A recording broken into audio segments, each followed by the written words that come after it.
Back to my YouTube channel. आप सभी का स्वागत है मेरे यूट्यूब चैनल पे। तो आज हम लोग साइंस की मैराथन कर रहे हैं। हम लोग सैटरडे संडे को मैथ्स एंड साइंस की मैराथन करते हैं, जो कि बहुत ज़्यादा इंपॉर्टेंट है टॉपिक है पेपर 2 के लिए। Yes, so let's start with the first question, which of the following is a chemical change. सबसे पहले केमिकल और फिजिकल चेंज क्या होता है बेटा? फिजिकल चेंज वो होता है जो कि रिवर्सिबल होता है, जो कि मतलब बदल जाएगा उसी सिचुएशन में जिसमें वो पहले था। जैसे कि बर्फ़ पानी में बदली और पानी बर्फ़ में। यस, लेकिन केमिकल चेंज क्या है? जो कि क्या है? इरिवर्सिबल है, जो कि नहीं चेंज होगा। लाइक मेल्टिंग ऑफ आइस, तो ये तो कट कर दो। बॉइलिंग ऑफ वाटर, ये भी रिवर्स हो सकता है ना। Rusting of iron, rusting of iron का है कि अगर एक बार ही जंग लग गया तो ये परमानेंट के लिए, तो इसका आंसर हो जाएगा रस्टिंग ऑफ आयरन। ठीक है। ब्रेकिंग ऑफ ग्लास, तो फिर से ग्लास जुड़ सकता है ना, तो ये भी रॉन्ग हो गया। ठीक है, क्लियर। सो केमिकल चेंज जो होते हैं वो इरिवर्सिबल हैं और फिजिकल चेंज जो है वो रिवर्सिबल है। Next question, which vitamin is produce in the human body when skin is expose to sunlight. जब सनलाइट में स्किन को एक्सपोज करते हैं तो कौन सा विटामिन प्रोड्यूस होता है? ए, B12, सी और D. So that would B D vitamin. जो डी विटामिन होता है वो बेसिकली हमें किससे मिलता है? सनलाइट से। Clear. Next question, the process by which the green plants prepare their own food. कौन सा ऐसा प्रोसेस है जो जिससे कि ग्रीन प्लांट्स अपना खाना खुद बनाते हैं? तो रेस्पिरेशन तो किसके अंदर होता है? एनिमल्स के अंदर। डाइजेशन भी एनिमल्स के अंदर है। ट्रांसपीरेशन जो होता है वो भी प्लांट्स के अंदर होता है, लेकिन ट्रांसपीरेशन का मतलब होता है पानी का इवेपोरेट होना वाटर वेपर के अंदर। तो अभी क्या ऑप्शन बचता है हमारे पास? फोटोसिंथेसिस। ठीक है, clear. Photosynthesis is the answer. Next question, a teacher wants a student to understand why object float और सिंक, कि क्यों ऑब्जेक्ट फ्लोट हो रहा है या फिर सिंक हो रहा है। तो उसका बेस्ट टीचिंग अप्रोच क्या होगी? मेमोराइजेशन ऑफ डेफिनेशन, रटवाना, no. Lecture method, no. Dictation, notes की सिर्फ नोट्स ही बोल दिए और उससे हो गया काम, no. So hand on experiment, जैसे आप मेरे हैंड ऑन एक्सपेरिमेंट देखते हैं किस पे? यूट्यूब पे। सो जब तक आप हैंड ऑन एक्सपेरिमेंट नहीं करेंगे साइंस पे तो आपको क्लियर नहीं होना वो topic. Got it? Okay, so this is the best example. Next, the SI unit of force. SI unit क्या है फोर्स की? जूल, न्यूटन, वॉट या पास्कल। तो पास्कल किसकी होती है? प्रेशर की होती है। जूल किसकी होती है? एनर्जी की होती है। वॉट किसकी होती है? ये आप कमेंट बॉक्स में बताएंगे। वॉट किसकी होती है? ओके, और फोर्स की होती है न्यूटन। Got it? तो वॉट के बारे में आप मुझे कमेंट बॉक्स में बताएंगे। ये बहुत सिंपल है, किसकी यूनिट होती है ये SI. Okay, SI is the international standard unit. Okay, which part of the plant, कौन सा पार्ट जो है प्लांट का पानी और मिनरल को एब्जॉर्व करता है? तो पत्ती तो नहीं करती, स्टेम मतलब एब्जॉर्व करके ऊपर तक पहुँचा रहा है। फ्लावर भी नहीं करते हैं। रूट, क्या इसका एग्जाम्पल क्या आएगा? रूट आएगा, स्टेम आएगा। स्टेम तो ऊपर तक आगे तक पहुंचाते हैं, लेकिन नीचे जड़ों से ही तो एब्जॉर्व होना शुरू हो रहा है सारी चीज़ें। पत्ती का काम हो गया खाना बनाना। फ्लावर जो होता है वो कन्वर्ट होता है फ्रूट के अंदर। स्टेम जो होता है वो ऊपर तक लेके जाता है, जैसे अगर खाना है तो वो ऊपर तक लेके जा रहा है पत्ती तक, पानी है तो भी ऊपर तक लेके जा रहा है। तो आंसर आएगा रूट, मतलब जड़ें। Got it? नेक्स्ट क्वेश्चन पे आते हैं, कौन से ऐसे एनिमल है जिसके अंदर मेटामॉर्फोसिस होता है? मेटामॉर्फोसिस का क्या मतलब है?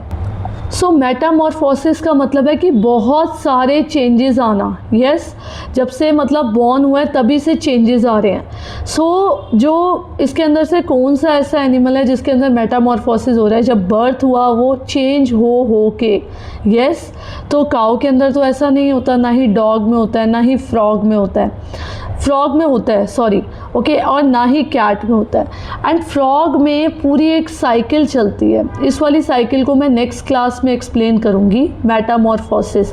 इसके अंदर अलग अलग है, कैटरपिलर, टैडपोल, तो वो किस तरीके से पूरा बड़ा हो रहा है। Yes, so that would be known as a metamorphosis, कि वो एग से कैसे कैसे डेवलप हो रहा है कैटरपिलर में, then tadpole, then frog. Okay, so ये मैं नेक्स्ट क्लास में आपको एक्सप्लेन करूँगी, या फिर मैं एक बीच पे क्लास लूँगी जिसके अंदर मैं मेटामॉर्फोसिस को अलग से एक्सप्लेन करूँगी, इस वाली टर्म को। Okay, next, which gas is most abundant in earth atmosphere? So earth के एटमॉस्फेयर में सबसे ज़्यादा ऑक्सीजन तो नहीं पाई जाती, कार्बन डाइऑक्साइड तो बहुत कम रेशो में है, नाइट्रोजन सबसे ज़्यादा रेशो में है, कार्बन डाइऑक्साइड तो पॉइंट्स के रेशो में है 0.3, यस, और जो ऑक्सीजन है वो दैट वुड बी इन 21%, और नाइट्रोजन का परसेंटेज 70% के बराबर है। So nitrogen is the answer. Next one, according to constructivist learning science teaching should, science की टीचिंग में क्या इंक्लूड होना चाहिए? सिर्फ टेक्स्ट बुक की रीडिंग है तो मतलब आप देखो कभी कभार क्या होता है कि बहुत सारे पॉइंट्स है, उसमें नेगेटिव मार्किंग नहीं है ना एग्ज़ाम के अंदर। सो बहुत सारे पॉइंट्स ऐसे होते हैं, MCQs ऐसे होते हैं जो कि आपको उसके अंदर देखना है कि कौन से पॉजिटिव रिस्पॉन्सेज हैं और कौन से नेगेटिव रिस्पॉन्सेज हैं, तो वो आप कट कर सकते हो। तो focus on text book reading, no, ये मुझे लगी गलत रहा है। Depend upon the teacher explanation, emphasize rote learning, मतलब ये तीनों ही पॉइंट्स मुझे अलग से लग रहे हैं नेगेटिव। सो सबसे बढ़िया पॉइंट क्या है? Encourage students to build the knowledge through experiences. Got it? Next one, the image form by plane mirror, तो प्लेन मिरर में कौन सी इमेज बनती है? Real and inverted, real and inverted, inverted मतलब उल्टी, इरेक्ट मतलब सीधी। अच्छा, रियल और वर्चुअल के अंदर क्या डिफरेंस है?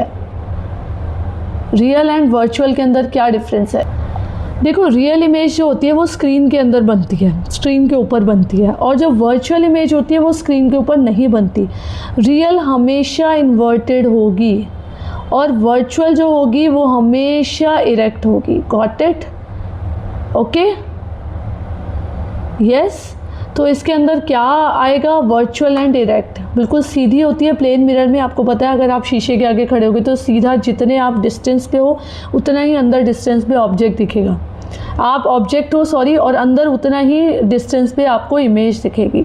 Got it? सो यही एक तरीका है मतलब प्लेन मिरर का, जितने आप डिस्टेंस पे खड़े हो उतने ही डिस्टेंस पे आपको क्या दिखेगा? इमेज दिखेगी। जितनी ही आपकी हाइट है उतनी ही इमेज की भी हाइट होगी। आप ऑब्जेक्ट हो और इमेज क्या है? जो आपको प्लेन मिरर में दिख रही है। क्लियर? या सो मैं आपको ये वाली बात बताना चाहती हूँ कि सैटरडे एंड संडे को हम लोगों की मैराथन होती है। मंडे टू फ्राइडे मैं 6 to 10 के मैथ्स एंड साइंस अपने चैनल पे अपलोड करती हूँ, एंड सैटरडे संडे को मैथ्स एंड साइंस की मैराथन है CTET की। So you can check with the PYQs on my YouTube channel, okay, and please subscribe my channel, और अपने CTET वाले फ्रेंड्स के साथ जो कि अभी प्रिपेयर कर रहे हैं, आपको उनके साथ भी ये वाले चैनल को शेयर करना है, जिससे उनको पता चले कि हम लोग PYQs कर रहे हैं Saturday and Sunday, only weekend. Got it? और सितंबर तक आते आते हम लोगों की अच्छे से प्रिपरेशन हो जाएगी, क्योंकि हम लोग क्या है बहुत अच्छे से सिर्फ और सिर्फ PYQs पे ही फोकस करेंगे मैथ्स एंड साइंस के टिल अप टू सितंबर। Okay, so please subscribe my channel. Thank you.